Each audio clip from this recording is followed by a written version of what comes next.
Tilapia চাষ করতেছেন, growth আসতেছে না। এই যে গ্রোথ কেন আসতেছে না, এই গ্রোথ না আসার পিছনে অনেকগুলো কারণ দায়ী থাকে, কিন্তু আমরা চিন্তা করতে কি এমন কোনো মেডিসিন আছে কিনা যেটা খাওয়াইলে মাছ দ্রুত বড় হয়ে যাবে। অর্থাৎ ওই যে অনেকটা গরু মোটা তাজা করানোর মতো কি করে থাকেন যে আজে বাজে বিভিন্ন ধরনের খাবার খাইয়ে গরুটাকে ফুলায় ফাঁপায় ফেলেন। এটা কি আসলে কি উচিত? উচিত না। তো মাছের ক্ষেত্রে এই জিনিসটা আমরা করতে চাই, এই কাজটা ভুল করে করা উচিত নয়। এখন আসলে এইসব মেডিসিন কাজই করে না। মূলত কথা হলো আসলে এরকম কোনো মেডিসিন নাই বললে চলে, বা যদি থাকে সেগুলো ঠিক মতো কাজ করে না।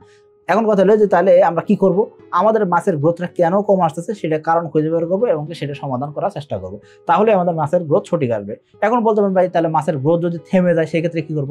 দেখেন মাছের গ্রোথ কি কারণে থামছে সেটাও আপনাকে খুঁজে বের করতে হবে। তাহলে মাছের গ্রোথ কি কারণে আসে না বা কি কারণে কম আসতে পারে সেটা আমরা কারণ খুঁজে বের করব। প্রথম যে কারণ সেটা হলো ভালো মানে পোনা না হওয়া।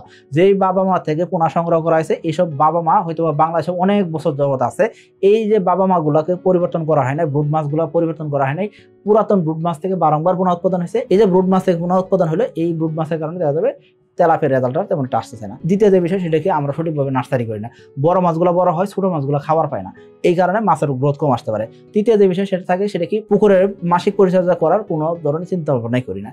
তারপর কি পুকুরের পানিটা সবুজ রাখার চেষ্টা করা দরকার, কিন্তু আমাদের পুকুরের পানি ঘোলা কালো অথবা দেখা যাচ্ছে হয় অতিরিক্ত সবুজ হয়ে গেছে, নানাবিধ সমস্যা। পুকুরের তলদেশে কাদার পরিমাণ কম থাকতেও কিন্তু আমাদের পুকুরে কাদার পরিমাণ 1 ফিট 2 ফিট এমন হয়েছে যে আমার সমান উচ্চতায় কাদা আছে, এমনও পুকুর আমি পাইছি। এই মাছ চাষের জগতে এমন এমন জিনিস আমার দেখতে হয়েছে যেটা আসলে বলা উচিত না, কিন্তু বাস্তবিক অর্থে এগুলো পাওয়া যায়। আমাদের এই জিনিসগুলো মাথায় রাখতে হবে। এই ধরনের পুকুরে মাছ চাষ করতে গেলে অবশ্যই মাছের গ্রোথ কম আসবে।